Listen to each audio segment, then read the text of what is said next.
નમસ્કાર દર્શક મિત્રો, ઇન્સ્ટન્ટ ઇન્ડિયા ન્યૂઝમાં આપનું સ્વાગત છે। નજર કરીએ આજના સમાચાર પર। તારીખ 1 જૂન 2024ના રોજ નવા ફોજદારી કાયદા વિશે નાગરિકોને જાણકારી મળી રહે તથા નવા કાયદામાં કરવામાં આવેલ જોગવાઈઓ વિશે નાગરિકો જાગૃત થાય તે હેતુસર વડોદરા રેલવે સ્ટેશન ખાતે જનજાગૃતિનો કાર્યક્રમ યોજવામાં આવ્યો।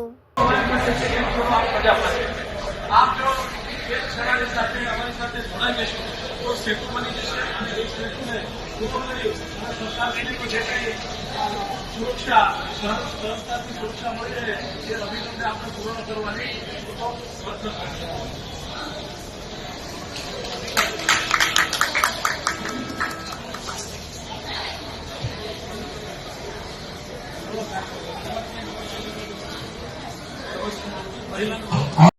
જે કંઈ જાણકારી આપી છે એ પ્રમાણે નવા કાયદાની અંદર પ્રજાને સુરક્ષા મળી રહે, મહિલા અને બાળકોને વિશેષ સુરક્ષા મળી રહે। સાહેબે કીધું એ રીતે અને મહિલા અને બાળકોને બને ત્યાં સુધી પોલીસ સ્ટેશન ના બોલાવવા